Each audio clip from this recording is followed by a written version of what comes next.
Hello everyone, I'm Kirtana from the Department of Biomedical Engineering at Erode Secondary Engineering College. Today, I'll be presenting my seminar on the topic Classification of Medical Devices based on Risk and Regulations. This topic is a crucial part of healthcare product development because before any device or product reaches a hospital or patient, it must go through regulatory classifications to ensure safety and effectiveness. Understanding how medical devices are categorized based on the risk level helps biomedical engineers design and manufacture devices that comply with international standards. In this presentation, we'll explore how devices are classified globally under systems like the FDA in USA and CE in Europe and CDSCO in India. So, in introduction, it gives a basic idea and relevance of medical device classification. First of all, the medical devices ranges from very simple tools like bandages to highly complex machines like ventilators. Because of this wide variety, a uniform system is needed to group them according to the risk and complexity. The classification system helps to determine the level of regulation, testing, and approval of each device requires. For instance, a device used externally on the skin is less risky than one implanted inside the heart. Therefore, the higher potential risk, the stricter the regulatory process becomes to protect patient safety. Next, we are going to see the definition of a medical device. A medical device is defined as any instrument, apparatus, implant, machines, or software intended for medical purposes. It is used for diagnosis, monitoring, treatment, or prevention of disease or injury. Unlike drugs, devices do not act by chemical means but by physical, mechanical, or electronic actions. For example, thermometers, CT scanners, pacemakers, syringes, and surgical tools all are medical devices.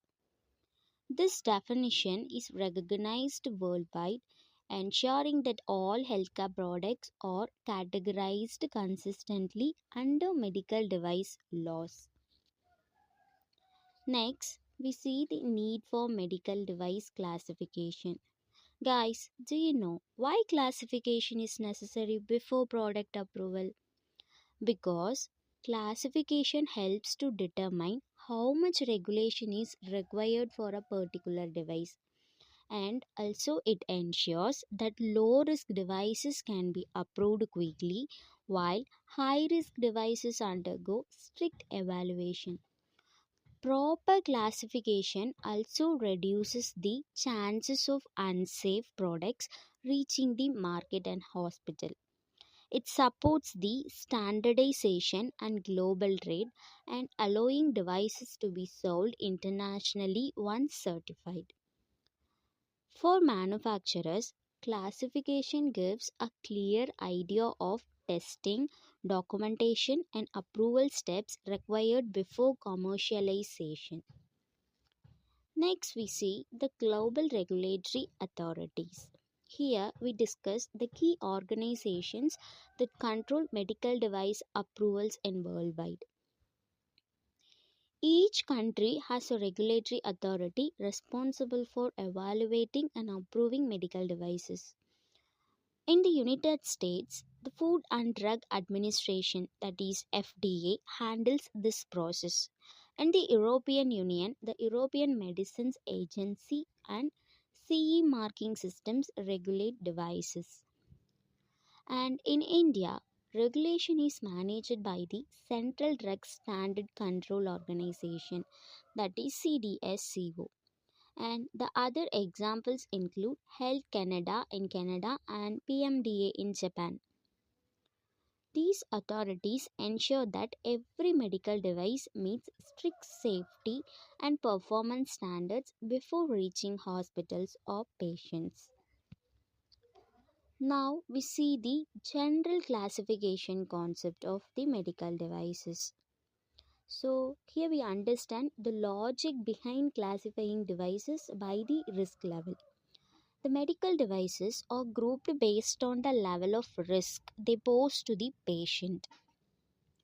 This risk is determined by factors such as how invasive the device is and how long it interacts with the body and whether it's life sustaining. The low risk devices like bandages pose minimal harm, while high risk devices like heart valves can cause death if they fail. The regulatory control increase with the device potential risk. So, the classification helps balance innovation and patient safety by applying the right level of regulation for each product type. Now we see the FDA classification. So, there are three FDA classes and their purpose. In the United States, the FDA classifies devices into three categories, that is class 1, class 2 and class 3. This system is outlined under the Title 21 of the Code of Federal Regulations 21 CFR. The class 1 represents the low risk devices with minimal regulatory control. The class 2 covers moderate risk devices requiring performance standards and 510K clearance. The class 3 includes high risk or life sustaining devices requiring pre market approval, that is PMA. This system ensures that each device is evaluated according to its potential impact on human health. Now we see the FDA Class 1 devices. The Class 1 devices are low risk and simple in design. So they are subject only to general controls like proper labeling, registration, and manufacturing under good practices. Most Class 1 devices are exempt from pre market notification 510K, meaning they don't need prior FDA approval before marketing. Examples include bandages, manual wheelchairs, stethoscopes, and these devices are safe to use with basic quality assurance and are easy to regulate compared to advanced equipment. Next, we see FDA Class 2 devices. The Class 2 devices are moderate risk and require both general and special controls. They must go through 510K clearance where the manufacturer proves that their device is similar to an already approved one. Additional requirements include performance testing, post market surveillance, and labeling standards. The examples are infusion pumps, blood pressure monitors, and surgical drapes. These devices plays a critical role in patient care, so the FDA demands more testing to ensure they perform safely and accurately. Next, we see FDA Class 3 devices. The Class 3 devices are high risk and often used to sustain or support life. These require pre market approval, a rigorous process where manufacturers submit detailed clinical and laboratory data to prove safety and effectiveness. The examples include pacemakers, defibrillators, and heart valves. Because of the potential for severe harm, every aspect of design, materials, and function is carefully reviewed. These devices also undergo continuous post market monitoring to ensure long term safety after approval. Next, we see the European Union classifications. In Europe, medical devices are regulated under the Medical Device Regulation MDR 2017 by 745. The devices are grouped into Class 1, Class 2A, Class 2B, Class 3 with increasing levels of risk. The classification depends on intended use and invasiveness and duration of contact and device function. All devices must carry a CE mark before they can be marketed within the Europe. The CE marking indicates that the product meets essential safety, performance, and quality standards. Next, we see the European Class 1 device. The Class 1 devices are low risk and non invasive, usually for external use. The manufacturers can self certify them by preparing documentation to prove compliance with MDR standards.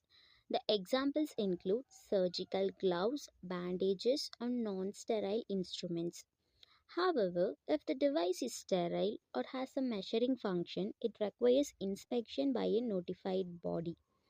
These devices need proper labeling, packaging, and quality control to ensure user safety.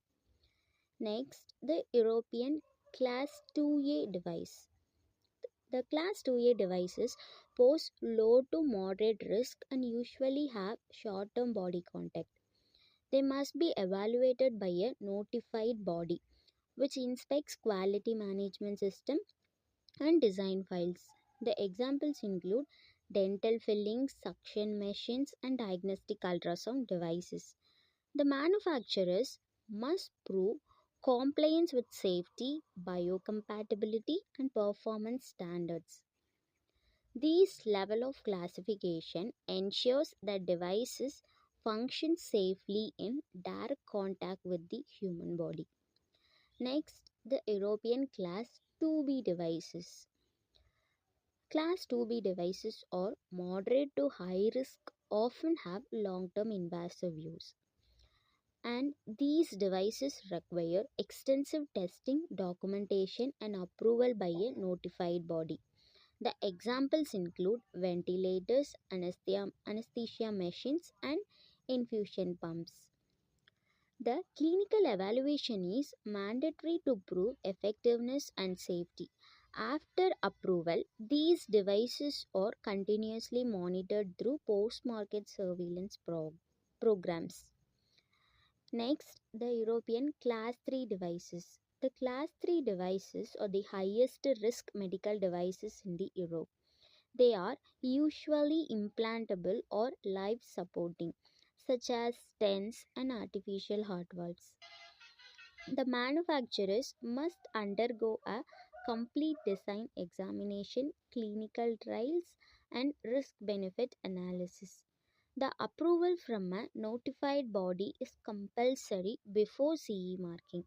Even after marketing, data must be collected through post market clinical follow up to ensure continuous safety. Next, we see the Indian classification. So, in India, the medical devices are regulated by the Central Drugs Standard Control Organization CDSCO under the Medical Device Rules 2017. The devices are divided into four categories, that is, Class A, Class B, Class C, and Class D. Similar to the international risk based model, the system ensures safety and quality before the product is released into hospitals. The Central Drug Standard Control Organization collaborates with state licensing authorities and notified bodies for inspections and approvals. This framework aligns Indian regulations with global standards and making export and import smoother. At first, we see Class A devices. The Class A devices are low risk, simple devices with minimal body contact. The examples include thermometers, surgical dressings, and stethoscopes.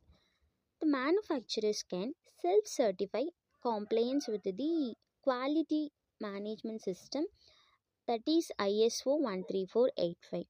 The inspections are conducted by the state licensing authority because these devices have minimal risk and approval is faster and less costly for manufacturers. Next, we see Class B devices.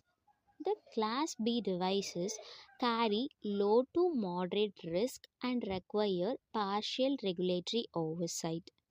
The examples are suction machines, infusion sets, and dental materials. The notified body involvement is mandatory for auditing manufacturing processes.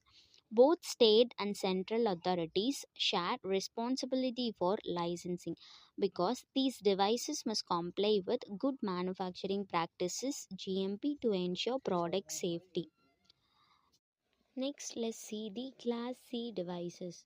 The Class C devices are moderate to high risk devices such as ECG machines and dialysis equipment. They require central licensing, authority approval, and clinical evaluation. The manufacturers must prove that the device performance through validation and laboratory testing. The production must follow strict GMP and ISO 13485 standards. Due to their high risk, approval takes longer and involves detailed documentation. Next, we can see the Class D devices. The Class D devices are high risk devices and it is a life sustaining devices. The examples are pacemakers, heart valves, and defibrillators. So, they require full regulatory review, including safety, clinical, and biocompatibility data. The licensing is done only by CDSCO at the national level. The post market surveillance and periodic reporting are mandatory for these type of devices. These devices are monitored even after approval to ensure no adverse effects occur in the patients.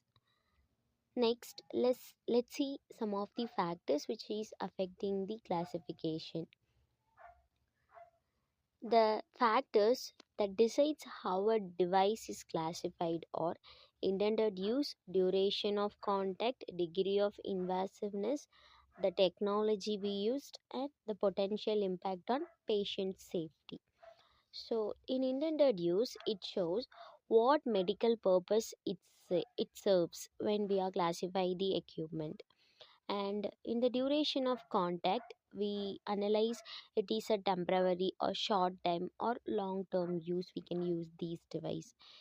So, in the evaluation of degree of invasiveness, we analyze it is an external, internal, or implantable devices.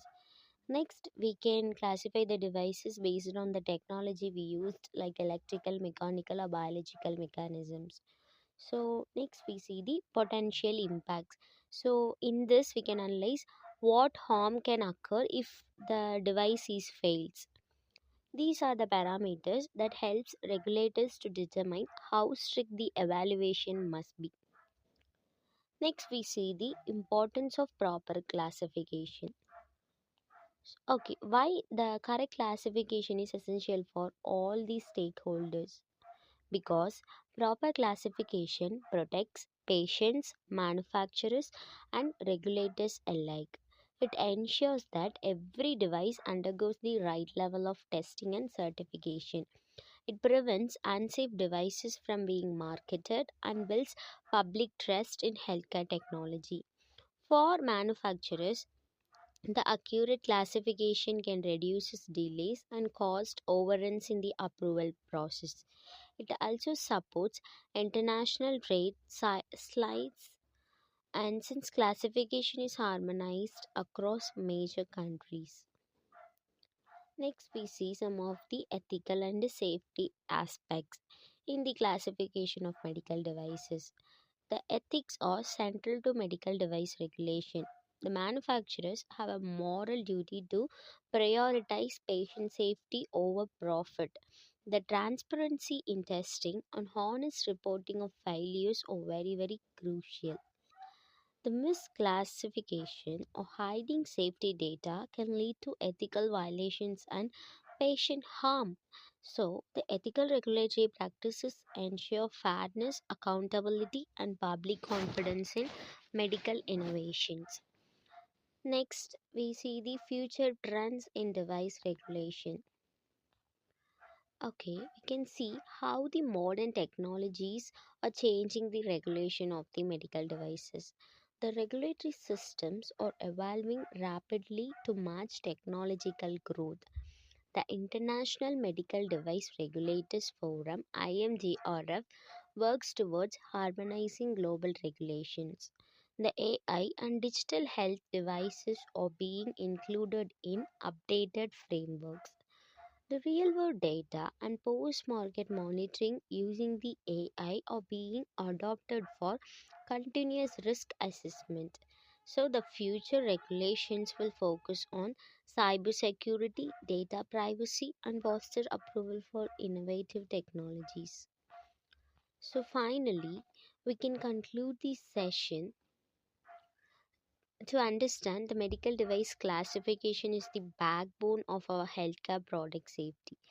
Different authorities like FDA, CE, and CDSCO classify the devices based on the risk to patients. The proper classification also ensures the devices are safe, effective, and ethically manufactured. As future biomedical engineers, we are understanding these systems helps us design compliant, high quality devices. Ultimately, safe devices mean safer patients and better healthcare outcomes. So, to conclude my seminar, we have seen how the medical devices are classified based on the level of risk from low to high risk. The proper classification is mandatory to analyze the equipment is safe, and the type of regulatory control is determined. The testing requirements and approval procedures of each device must undergo. So, in the world of rapidly advancing healthcare technology, understanding these regulatory frameworks is essential for every biomedical engineer and product developer.